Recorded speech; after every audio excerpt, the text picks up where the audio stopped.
तर good day traders, myself Mayuresh. मी तुम्हाला आता ऑप्शन सेलर हेज कशी करतात आणि आपली पोझिशन वाचवतात कशी, ठीक आहे, ते आता मी या व्हिडिओमध्ये तुम्हाला सगळं सांगणार आहे. विदाउट हेज ऑप्शन सेलिंग जर करत असेल, नेकेड ऑप्शन सेलिंग, ती क्राईम मानली जाते. ठीक आहे. इन्व्हेस्टमेंट बँकर आणि जे मोठे FIDI वाले असतात त्यांच्यामध्ये हा रूल असतो. ठीक आहे. हेज ही पोझिशन असलीच पाहिजे. जी नेकेड असते ना पोझिशन त्यांची, ती का नाही, ती त्यांच्या ह्याच्यात क्राईम मानली जाते. ठीक आहे. तर ते कशी करतात हेज, ते म्हणजे ते हेज कसं करायचं असते ते मी फक्त तुम्हाला या व्हिडिओमध्ये सांगणार आहे. ठीक आहे. आता ऑप्शन जे सेलर असतात ना, ते काय करत असतात, ऑप्शन सेल करत असतात. म्हणजे दोन ऑप्शन असतात. एक असते कॉल ऑप्शन आणि एक असते पुट ऑप्शन. तो बाय पण करायला येते पण सेल पण करायला येते. आता जे सेलर असतात ते काय करतात, हे ऑप्शन सेल करत असतात. कॉल सेल कधी करतात, जेव्हा मार्केट खाली किंवा साइडवेज जाणार असला तर कॉल सेल करतात. आणि पुट सेल कधी करतात, मार्केट वरती किंवा साइडवेज जाणार असलं तर. ठीक आहे. यांची 67 प्रोबॅबिलिटी येत्या आणि 67 प्रोबॅबिलिटी विनिंगची येत्या. ठीक आहे. तर आता मी तुम्हाला सांगणार आहे की ती पोझिशन हेज कशी करतात. आता मी ऑप्शन चेन वरती व्हिडिओ बनवलाय, तो तुम्ही ह्याच्यामध्ये डिटेलमध्ये बनवलाय, तो व्हिडिओ बघा. ठीक आहे. आता मी डायरेक्टली असं कन्सिडर करणार आहे की तुम्हाला येतंय हे. ठीक आहे. तर बघा, अशी ऑप्शन चेन असत्या, अशी ऑप्शन चेन असत्या. इथं सीई आणि इकडे पीई असते. इकडे काय असते, वरती आउट ऑफ द मनी असते. इकडे पुटचा खाली इन द मनी असतोय. इकडे काय असते, कॉलचा इन द मनी असतोय आणि खाली असतोय तो आउट ऑफ द मनी असते. इथं असते ते ऍट द मनी असते. इथं असते पहिली स्ट्राईक प्राइस, ती ऍट द मनी असत्या कॉल पुट साईडची आणि ही असते ती कॉल साईडची असते. ठीक आहे. आता हे दोन्ही पण ऑप्शन कॉल सेल पण करायला होती आणि बाय पण करायला होती. ह्यो बाय पण करायला होती, सेल पण करायला होती. ठीक आहे. आता आपल्याला हे दोन्ही ऑप्शन माहिती आहेत. आता एक ऑप्शन असतोय तुमच्या ब्रोकरमध्ये, वरती असतोय किंवा खाली असतोय. तिथं बास्केट म्हणून ऑप्शन असतोय. ऑप्शन चेनवर जर तुम्ही सगळं एक एक एक आणि एक बघितलं असतं ना, सरळ असं कुठंतरी लिहिलेलं असते बास्केट म्हणून. ठीक आहे. ते जर तुम्ही बास्केट ऑन केला असा, आता इथं बास्केट का नाही, स्वाईपचा असं ऑप्शन असतोय. मग ते तुम्ही इकडे घेतलं का नाही, की इथं सगळीकडे buy sell buy sell buy sell असं प्रत्येक ऑर्डर पाशी येते. ठीक आहे. आता तुमची जो बास्केट पडणार आहे, तो बास्केट सलग पडणार आहे. एक ऑर्डर टाकल्या नुसतीच सेल केलायचा तर तो नेकेड सेल होत नाही, ती सलग दोन ऑर्डर पाडायला लागतात. ठीक आहे. तर ते कशी पडते बघा. विषय काय होतो इथं, पहिला आता समजा तुमचा व्ह्यू काय आहे मार्केटमध्ये, की मार्केट खाली जाणार आहे.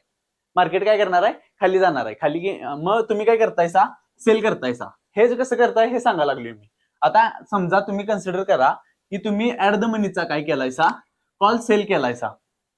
ऍट द मनीचा कॉल सेल केलायसा कॉल साईडचा. आता तो आहे समजा निफ्टीचा आहे 25,100. 25,100चा तुम्ही कॉल सेल केलायसा. ह्याच्या संग तुम्ही काय करतायसा, एक कॉल बाय करतायसा.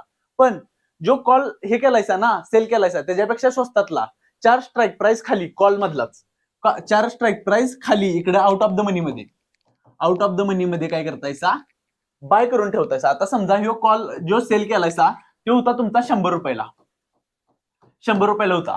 मग 100 रुपयापेक्षा कमी 1/3 अमाऊंट जरी घेतली तरी चालतं. ठीक आहे. आता समजा 25 रुपये किंवा 30 रुपयाचा पकडूया. 30 रुपयाचा तुम्ही काय केलायसा, कॉल काय केलायसा, बाय केलायसा. 30 रुपयाचा काय केलायसा, बाय केलायसा. आणि हे तुमचं का नाही एका बास्केटमध्ये पडते आणि मग तुम्ही ऑर्डर कन्फर्म आणि ऑर्डर एक्झिक्यूट असं केलं की तुमचं पोझिशन हेज मध्ये पडत्या. आता तुम्हाला ह्याचा प्रॉफिट काय होते मी तुम्हाला सांगतो काय. आता तुम्हाला हे काय आलं की तुम्ही कॉल काय केलायसा, सेल केलायसा 100 रुपयाचा, 25,100चा. ठीक आहे. आणि समजा 25,300चा तुम्ही कॉल बाय केलायसा. ही संकट ऑर्डर पडते अशी, ही ऑर्डर का नाही संकट पडत्या आणि हे 30 रुपयाचा आहे. तर तुम्हाला प्रॉफिट किती होऊ शकतोय सांगा. आता हे झिरो होऊ शकते. ठीक आहे. आणि हे झिरो होऊ शकते. आणि हे झिरो झाला तर तुम्हाला काय आहे, 70 पॉईंट मिळू शकतात. कारण का, जो सेल करणार असतो त्याला प्रॉफिट कधी होणार आहे सांगा, 100 पेक्षा खाली चालेल. 100 पेक्षा जसजसा खाली चालेल ह्यो प्रीमियम, तेवढा त्याला प्रॉफिट होणार आहे. आता मॅक्सिमम याला प्रॉफिट किती होऊ शकते, 70 पॉईंटचा प्रॉफिट होऊ शकतो याला. आता 70 पॉईंटचा प्रॉफिट का होऊ शकते सांगा, 100 पॉईंटचा होऊ शकत नाही. कारण तुम्ही कॉल बाय पण केलायचा. कॉल बाय कधी करतात, जेव्हा मार्केट वरती जाणार आहे तेव्हा कॉल बाय करतात. आणि हेच तुमचं प्रोटेक्शन असते. आता का असते हे जर रिझन मी तुम्हाला डायरेक्टली सांगायला चालू करतो. विषय कसा असतो बघा, आपलं इंडियन मार्केट जे असते ते फक्त 6.25 तास ओपन असते. किती, 6.25 तास. म्हणजेच 9:15 ते 3:30 एवढ्या दरम्यानच आपलं का नाही मार्केट ओपन असते. ठीक आहे. आणि ह्याच्यानंतर 3:30ला मार्केट क्लोज होते. परत दुसऱ्या दिवशी 9:15 पर्यंत थांबायला लागते मार्केटमध्ये. मग ह्याच्यामध्ये कसा विषय असतोय, कुठली तर न्यूज आली, काहीतरी डेटा आला, कुठली तर पॉलिसी आली, ते ह्याच्यामध्ये का नाही 3:30 नंतरनं. ठीक आहे. आणि रिझल्ट आला कुठल्या तर बँकेचा तर विषय काय होती, हे मार्केटला इफेक्ट देते. आणि मार्केटला इफेक्ट दिलं ना, तर गॅप अप आणि गॅप डाऊन होऊ शकतोय मोठा बारका. आता समजा तुमच्या संघ झाला तर तुमची रिस्क फिक्स म्हणजे रिस्क काय म्हणतात त्याला, प्रॉफिट तुमचा फिक्स आहे की एवढाच होऊ शकतोय 70 पॉईंटचा. पण तुमची जी रिस्क आहे ना, रिस्क ती अनलिमिटेड आहे. आता का ते मी तुम्हाला सांगतो.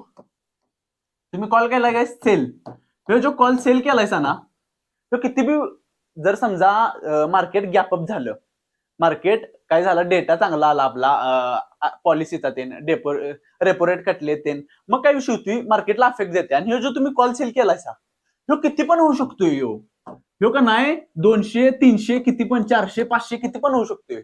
पण व्हायला ह्यो काय आहे, फक्त तुम्हाला 100च पॉईंट मिळू शकतात प्रॉफिटचं. पण लॉस किती होऊ शकतोय तुमचा, 200 ओपन झाला, गॅप अप ओपन झालं समजा निफ्टी, ठीक आहे, 200 पॉईंट 300 पॉईंट 400 पॉईंट, तर तुमचा हे प्रीमियम 200 300 असाच वाढणार आहे. कारण की तो in the money deep in the money होऊन जाणार आहे डायरेक्टली तिथं गॅप अप झाला तर. आणि तसंच ह्यो मार्केटमध्ये वाढणार आहे. मग विषय काय आहे, तुमची रिस्क अनलिमिटेड आहे पण प्रॉफिट तुमचा लिमिटेड आहे. तुम्हाला 100च पॉईंट मिळू शकतात. पण गॅप जर झाला, तुमच्या विरुद्ध मार्केट ओपन जर झालं, तर एवढं तुम्हाला काय होऊ शकते, लॉस होऊ शकते. त्याच्यामुळे तुम्ही काय करतायसा, एक कॉल असतोय ना, तो बाय करून ठेवतायसा. कॉल काय करून ठेवतायसा, बाय करून ठेवतायसा. तो किती रुपयाचा असतोय, म्हणजे ह्याच्यापेक्षा कमी असतोय. तुमच्या व्ह्यू संघ तुम्ही असतायसा, पण तुम्ही प्रोटेक्शन म्हणून बाबा न्यूज बीज काय आली, आमच्या संघ काय हे व्हायला नको, ठीक आहे, म्हणून तुम्ही काय करतायसा, 30 रुपयाचा कॉल बाय करून ठेवतायसा. आता हे 30 रुपयाचा का नाही व्हायला काय होऊ शकते, 0 होऊ शकते. पण पुढे येऊ किती पण होऊ शकते. किती 30चा येऊ 300 पण होऊ शकतोय, 400 पण होऊ शकते. पण व्हायला काय होऊ शकते, मिनिमम 0, म्हणजे 30 पॉईंटचा तुमचा लॉस होऊ शकते. आणि ह्याच्यात तुम्हाला 100 पॉईंट मिळू शकतात. पण ह्यो किती पण होऊ शकते. ह्याला म्हणतात पोझिशन हेज करणं. आणि कॉल म्हणजे जे ऑप्शन सेलर असतात ना मोठे, ते हेज करत असतात. काय हेज करत असतात. आणि पोझिशन हेज नसली, नेकेड असली, तर आता काय सांगू तुम्हाला, ते म्हणजे क्राईम मानला जाते ऑप्शन सेलिंग मध्ये. आणि ऑप्शन सेलिंगलाच ऑप्शन रायटर म्हणतात. आणि ऑप्शन राईट करणं म्हणजे ऑप्शन सेलिंग. ओके, तेच आहे इकडे तिकडं. आणि जो तुम्ही ओआय बघताय ना, ओपन इंटरेस्ट, म्हणजे आता तिथं ऑप्शन चेन वरती ओआय असते बघा. ओआय म्हणजे ओपन इंटरेस्ट. आणि ते जो ओपन इंटरेस्ट दाखवत असते ना, ते ऑप्शन बाहेरांचा दाखवत नसते. तो फक्त ऑप्शन सेलर जे सेल केल्यात ना, कॉल सेल केलाय आणि पुट सेल केलाय, कारण का सांगा, ते काय दाखवतात, कारण का ते मोठे प्लेयर असतात आणि त्यांचाच हो डेटा असतो. ठीक आहे, FIDI वाल्यांचा हे काय असतो, डेटा असतो. ओआय दाखवलेला असते बघा. 30 करोड 50 करोड असं ऍट द मनी पाशी, आउट ऑफ द मनी, तिथं असा ओआय लिहिलेला असतो बघा.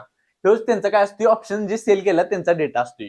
आणि याच्यावरती तुम्हाला डिटेल व्हिडिओ पाहिजे असला तर ओआय मला माहिती आहे, पण मी ह्याला काही बघत नाही. पण तुम्ही जर म्हणला ह्याच्यावरती व्हिडिओ बनव, तर मी व्हिडिओ बनवतो. आणि हा व्हिडिओ जर कळाला असला तुम्हाला, तर व्हिडिओ काय करा, लाईक करा, कमेंट करा आणि शेअर करा. हेजिंगच्या अजून माझ्याकडे 2-3 स्ट्रॅटेजी आहेत. ठीक आहे, त्या आता मी नाव सांगतो तुम्हाला, नाही डायरेक्टली व्हिडिओज बनवतो. ठीक आहे, स्प्रेड वरती आहेत. हा, आणि जर व्हिडिओ आवडला असला तर काय करा, लाईक करा, कमेंट करा आणि शेअर करा. That's it.